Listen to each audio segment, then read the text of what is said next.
के जबलपुर की Madhya Pradesh high court के चीफ जस्टिस के बंगले में एक पूजा स्थल से जुड़े मामले का पटाक्षेप अब हो गया है। धर्म स्थल को लेकर पैदा हुआ जो भ्रम था वो अब दूर हो गया। पीडब्ल्यूडी और रजिस्ट्रार जनरल की रिपोर्ट के बाद हाई कोर्ट बार एसोसिएशन के अध्यक्ष ने चीफ जस्टिस को पत्र लिखकर पूरे मामले पर खेद भी व्यक्त किया है।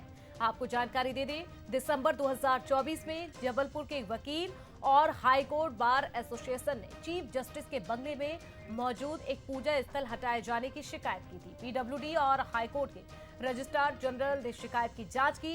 जांच रिपोर्ट में आरोप निराधार पाए गए और वस्तुस्थिति सामने आने के बाद एमपी बार एसोसिएशन के अध्यक्ष धनी कुमार जैन ने चीफ जस्टिस को पत्र लिखकर पूरे विवाद पर खेद भी व्यक्त किया। उन्होंने पुरानी शिकायती आवेदनों पर कोई कार्रवाई नहीं चाहने की बात कही। और ज्यादा जानकारी के लिए हमारे साथ एग्जीक्यूटिव एडिटर सुनील बघेल जुड़ गए हैं। सुनील जी, पूजा स्थल को लेकर जो भ्रम की स्थिति थी, जो विवाद हुआ था, क्या वो अब पूरी तरह से खत्म हो गया है? जी हाँ, इसे मानना चाहिए कि पूरी तरह से फिलहाल इस विवाद का पटाक्षेप हो गया है।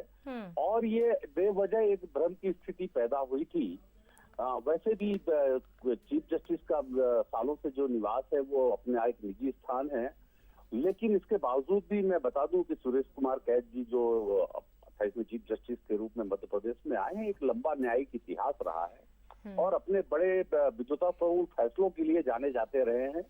और संविधान के दायरे में रह करके काम करने वाले में जिन लोगों का बड़ा सम्मान से नाम लिया जाता है, उनमें से शामिल रहे हैं। और जब ये मामला दिसंबर में सामने आया था तो उन्होंने भी बड़ी संवेदनशीलता से, और चूंकि मैं बता दूं इसके तकनीकी पहलू पर यदि अपन जाएं तो चूंकि जो ये सरकारी जो बंगले होते हैं ये सब पीडब्ल्यूडी की देखरेख में होते हैं, तो तत्काल पीडब्ल्यूडी की टीम ने अपने सारे पुराने रिकॉर्ड के साथ सब कुछ पूरी जांच की और जांच के बाद ये पाया कि ऐसा कोई मंदिर वहां था नहीं या हटाया नहीं गया है।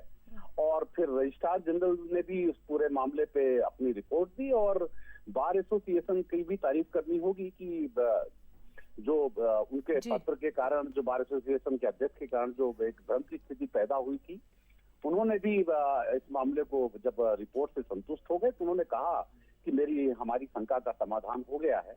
हमारे एक वकील साथी ने भी शिकायत की थी, इसलिए हमने पत्र लिखा था। अब हमारी शंका का समाधान हो गया है और ऐसी कोई घटना नहीं हुई है पूजा स्थल को लेकर के। और अब वो उन्होंने ये भी कहा कि इस मामले में उन्होंने जो और शिकायतें की हैं, पत्र लिखे हैं, आवेदन दिए हैं, उस पर अब वे कोई कार्रवाई नहीं चाहते हैं।